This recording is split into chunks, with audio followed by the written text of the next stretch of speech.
ay sa pangalan po ng dakila Panginoong Jesucristo, sa mapagpalang hapon po sa bawat isa sa atin. Dito po tayo sa kalawang bahagi na kung saan atin pong binabasa, binibigyan ng buhay ang mga sitas na itinangkalog sa araw na ito. Ngayon po, meron pang isang sitas. Sabi po sa unang Timoteo, Kapitulo 6,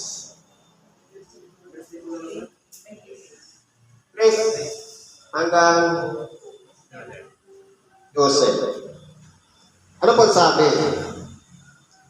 Kung ang sino man nagtuturo ng ibang aral at hindi sumasang-ayon sa mga salitang nakakagaling, sa makatuwid ay sa mga salita ng ating Panginoong Jesucristo at sa aral na ayon sa kabanalan, ang gayon ay palalo walang nalalaman anuman, kundi may sakit sa mga usapan at mga pagtatalo sa mga salitang pinagbubuhatan ng kapanaglian, mga pagkaalit, mga pag-alipusta, mga masasamang akala. Ito, dito sa sitas na ito, ano po ba ang sinasabi nito na nagtuturo ng ibang aral? Dahil ito isang chapter, umpisahan natin sa uno. Ito yung aral na pinupupusan dito ni Apostol Pablo. Sabi dito, ang lahat ng mga alipin na nasa ilalim ng pamatok ay ariin ang kanyang mga Panginoon na karapat-dapat sa buong kapurihan upang ang pangalan ng Diyos ay at ang aral ay huwag malapastangan. Ibig sabihin, kapag po pala tayo nangangamuhan o isang empleyado at nasa ilalim tayo ng regulasyon ng isang employer, kinakailangan po natin magpasakop. Sapagkat mayroong tungtungin sila, kaya nga mayroon silang HR, Human Resource Department, na ito po ang tumatanggap ng mga nag-a-apply ng trabaho at ibinibigay yung rules and regulation ng kumpanya para hindi natin masuway. Kinakailangan natin ng respeto sa rules at ganun din sa mga Panginoon. Ano pa sabi dito? At ang mga Panginoon nagsisampalataya ay huwag mayamot sa kanila, sapagkat sila'y bawang magkakapatid, kundi bagkus paglingkuran nila sila'y mabuti, sapagkat nagsisipanampalataya at mga minamahal ang mga nagsisitanggap ng kapakinabangan. Iyong ituro at iaral ang mga bagay na ito. Kung halimbawa, yung employer o yung boss, mananampalataya, huwag kaya yamutan kahit yung kanyang mga nasasakupang trabahante. Dahil, kumbaga, sila ay magkakapatid. Kumbaga, ang pagkapanginoon, tama lang na hindi naman masasaktan ng kalooban, ang mga benepisyo ay ibinibigay. Ganun po yun. Kaya po dito, kung ibababa natin dito sa 3 at hindi sumang-ayon doon sa 1 at 2, ang kalalabasan nito, ang gayon ay palalo. Dahil po ang nangyayari, minsan, halimbawa, ang isang boss mananampalataya. Pagkatapos yan, ang trato niya doon sa kanyang mga empleyado, hindi sumasang-ayon doon sa aral na kanyang pinapakinggan o sa Ebanghelyo, dahil bagamat siya'y mananampalataya at meron din siyang batas na hindi sang-ayon doon sa aral na kanyang pinakikinggan, yung aplikasyon niya, iba naman yung tuntunin niya, ibig sabihin nagiging palalo po pala. Kaya po, naging pamamaraan si Timoteo para sulatan ni Apostol Pablo maiugnay sa bawat tao. Lalong-lalong na sa atin ng mga nangangamuhan o meron tayong mga amo na sinusunod. Sabi dito, ang gayon ay palalo, walang nalalamang anuman. Ibig sabihin, hindi kasi nakabatay doon sa sinabi ng ating dakilang Panginoon. Kaya magiging useless kung halimbawa, may patakaran ng isang kumpanya o ang boss natin na may patakaran na ganito, bagamat siya'y aktibo sa pagsimba, pero yung kanyang pamantayan o kanyang ipinasusunod na patakaran hindi sumasang-ayon doon sa aral ng ating dakilang Panginoon. Kumbaga, hiwalay doon at kontradiksyon doon sa aral na kanyang napapakinggan, nagiging palalo lang po. Kaya kung titingnan natin dito, isang buong chapter kasi ito nagiging sakit na niya ang usapan at mga pagtatalo. Kaya ano ang nangyayari? Kapag mayroong nagkasala na isang tauhan, HR agad, dadalhin sa HR. Sinususpinde at kung ano-ano pang mga ginagawa. Tama ba yun? Sayang yung pagiging isang lingkod o isang mananampalataya kung hindi naman nagagampanan ang tamang trato sa kanyang mga nasasakupan. Yan po ang ibig sabihin niyan. Sabi dito, pagtataltalan ng mga taong masasama ang pag-iisip at salat sa katotohanan ng pag-akala na ang kabanalan ay paraan ng pakinabang. Totoo po, marami sa mga amo ngayon, naranasan ko yan doon sa guwa. Yung boss, palaging nasa simbahan, nagsusubo siya ng ustya, pero ang trato niya sa amo ay sa mga bataan niya. Hindi kanais-nais. Bakit? Minsan i-issuehan ka nga ng motor, may gagamitin ka pag uwi mo sa opisina, patutuluin mo yung gasolina at ibabalik mo sa kanyang lamisa. Kinabukasan ikakarga mo ulit. Kung ilan lang yung bubulin mo sa maghapon, yun lang ang bibilhin mong gasolina. Tama ba yun? Useless yung pagiging palasimba. Kung gano'n naman ang trato sa kanyang tauhan, wala nang nagkain, tapos ang sahod mo 80 pesos, pagkatapos ganun ka ang ginagawa, hindi pa makatao, tama ba yun? Sayang yung pagiging palasimba niya. O kaya pagiging isang lingkod ng Diyos kung hindi naman sumasang-ayon sa kanyang mga nasasakupan. Kaya mahalaga po yung mga bagay na dapat natututunan natin sa aral ng salita ng Diyos, dapat ina-apply din pagdating sa trabaho. Lalong-lalo na yung mga Panginoon, na dapat ang trato sa mga tauhan sumasang-ayon doon sa mga salita ng ating dakilang Panginoon. Sabi dito, datapwat ang kabanalan na may kasiyahan ay malaking kapakinabangan. Totoo po. Kapag palaging nasa kabanalan, naglilinis ng kalooban, at may mga tao naman na nagbibinipisyo, meron pong malaking kapakinabangan. Pero kung pang sarili lamang, walang pakialam sa kanyang nasasakupan, magiging useless po ang buhay. Sabi nito, sapagkat wala tayong dinalang anuman sa sanglibutan at wala rin naman tayong mailalabas na anuman. Totoo po. Lumabas tayo mula sa sinapupunan ng ating ina, wala naman tayong bitbit. Naabutan lang natin, o nadatnan lang natin. Kung ang magulang natin may kaya, inabutan na lang natin na marami siyang ari-arian, meron siyang bunggalong bahay. Naabutan na lang natin dahil pagsusumikap. Pero nung lisanin natin ang sanlibutan, o kung mamatay man tayo, wala rin tayong madadala.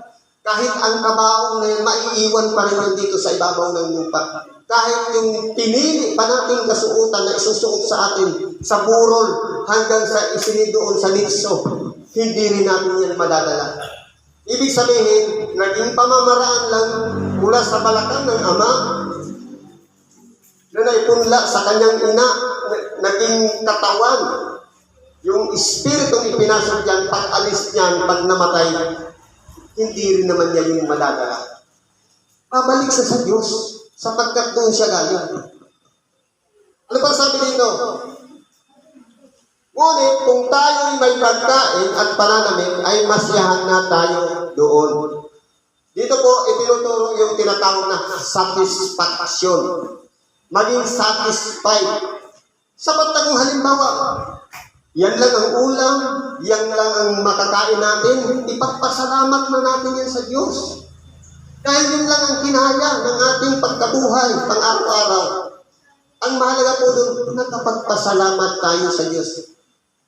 Sabi dito,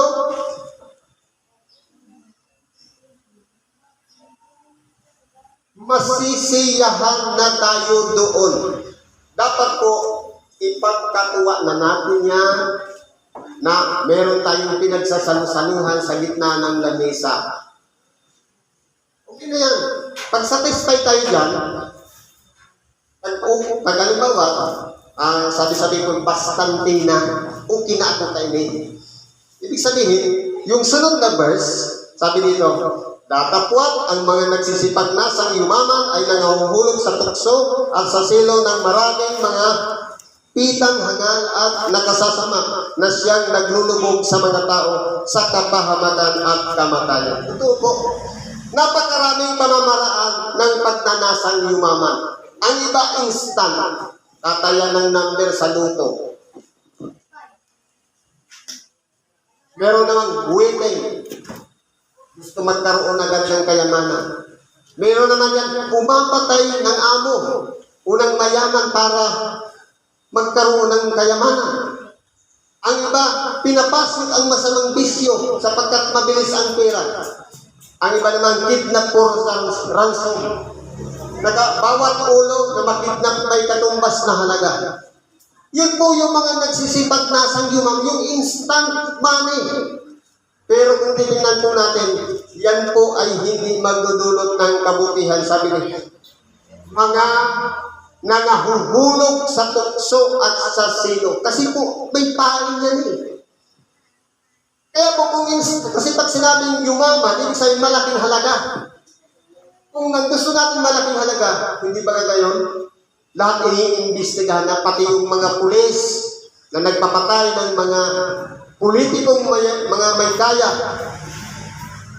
Pati yung naging dating Pangulo, inuusig na dahil sa kanilang mga pinaggagawa. Na walang iba, yung mga ipinakita pala sa atin, pakitang tao lamang na siya'y kumakain na kakamay. Pero kapag sinuri mo yung kanyang kabuhayan, napakalaki pala ng kanyang bahay doon sa kanyang lugar. Ibig sabihin, pakitang tao lang pala yung nakita nakita natin. Kasi parang nasa mababang kalagayan. Pero kung titingnan mo, napakabagsik. Kapag hindi ka kakampi, ang gagawin niya, uudyo ka niya. Na lumaban, kapag lumaban, patay. Hindi ba tama pa yun? Dahil po yun sa mga pagnanasang yumaman. Na nagawa pa mga ipagkanulo ang Pilipinas at maraming naitayong mga gusali dito sa Pilipinas. Dahil lang po yun sa paghahangad. Ano ba sabi dito? Sapagkat ang pag-ibig sa salapi ay ugat sa lahat ng uri ng kasamaan na sa pagnanasa ng iba ay nanasinsay sa pananampalataya at tinuhog ang kanilang sarili ng maraming mga kalumbayan. Totoo po, ang pag-ibig sa salapi o paghahangad na magkaroon ng instant money, lahat ugat ng uri ng lahat ng kasamaan. Kaya mas maigi pa yung mga naglilimos, marangal na pamumuhay, yung nakita ko na dun sa YouTube, na wala na nga siyang kamay pero nakakapagtrabaho siya, may pamilya siya. Marangal na pamumuhay ang ginagawa niya. Nagpapawis, nagpapagod. Ang mahirap kung hindi ka nagpagod tapos gusto mo instant money, nagtaya lang. Pagkatapos gusto nating manalo na agad. Ano ba ang nangyayari sa mga nananalo sa loto? Hindi ba nawawala na lang bigla?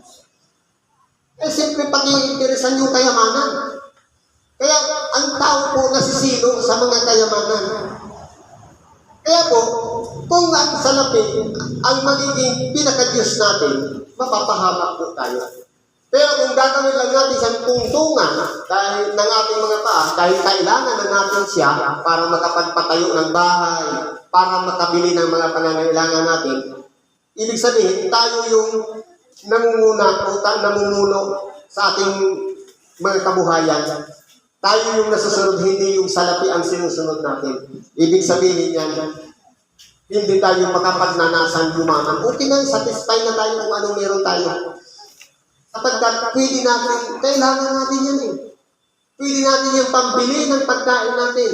ng maiinom natin, ng pananamit natin, ng magandang mga bahay, lupa man, magagamit po natin yan. Basta ang mahalaga sa marangal na pamamaraan, nakamta natin ang salaping yan. Ano pa sabi dito? Katapwat ikaw o tao ng Diyos, tumakas ka sa mga bagay na ito at sumunod ka sa katwiran, sa kabanalan, sa pananampalataya, sa pag-ibig, sa pagtitiis, sa kaamuan. Kaya po, tinuturuan tayo dito ni Apostol Pablo. Naging daan si Timoteo na isinulat sa kanya na ito ang mga dapat nating takasan. Ang pag-ibig sa salapi. Dapat po, manahan tayo sa paraan ng pagkatawag sa atin ng Diyos na dapat meron tayong ng mga sumusunod nito. Sundin natin yung katwiran. Ang gawin natin matuwid sa kapwa at matuwid sa paningin ng Diyos. Sa kabanalan, yung paghihingi ng tawad sa lahat ng oras na tayo'y nakikipag-ugnayan sa Diyos sa pamamagitan ng pananalangin. Ano ba po? Sa pananampalataya, na kung tayo'y nag-umpisa sa maliit na pananampalataya, palaguin natin yan. Katulad ng butil ng mustasa, na isang maliit na butil, pero kapag iyan ay sumagana, malaki po ang magagawa niyan sa ating pagkatao at sa ating pamumuhay dito sa ibabaw ng sanlibutan. Sapagkat pwede nating papurihan sa pamamagitan ng pananampalataya ng ang Diyos kapag nananalig tayo sa Kanya. Ano pang sabi dito? Sa pag-ibig, yung pag-ibig na hindi pa kunwari, na dapat ang pakikitungo natin sa bawat isa, kahit kaaway man yan, kaibigan, sabi, ibigin mo ang iyong kaaway at idalangin mo ang sa inyo nagsisipag-usig. Puro po yan ang ating dakilang Panginoon. Ngayon, kung halimbawa, ang kaaway, ang kaalit-kaalit, lumalabag tayo sa utos ng ating dakilang Panginoon. Sayang yung pundasyon ng ating pananampalataya. Para ano pa, tinanggap natin yung aral na yun kung hindi naman natin isinasagawa. Ano pa po? Pagtitiis, yung pagpapipigil, na sa kabila ng mga problema dinaranas natin, karamdaman man yan sa kuna, o kung ano pa man na umiiral sa buhay natin, dapat meron po yung pagtitiis, haba ng pasensya. Ano pa po? Kaamuan, yung pagiging masunurin, lalo-lalo na sa pagpapasakot. Sapagkat, kung titingnan po natin, ang kaamuan na hinilimbawa ng ating dakilang Panginoon, katulad ng isang tupa. Kahit yan, pilipitin mo panlig yan, ang paa niyan, ibalibang mo pa yan, sugatan mo yan, ahitan mo yan, utulin mo yung paa, hindi po yan umiinig. Yan po ang ginawang halimbawa ng ating dakilang Panginoon na pagiging isang maamo, nagkagaya din niya.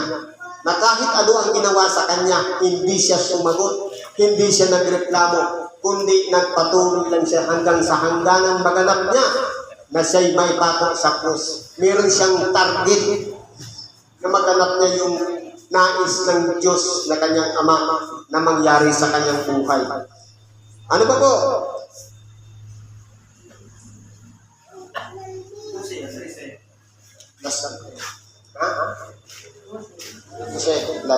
Makipagbaka ka ng mabuting pakikipagbaka ng pananampalataya.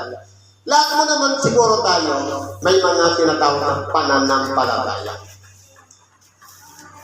Ang pananampalataya, sabi, paniniwala at pagtitiwala sa mga bagay na hindi nakikita.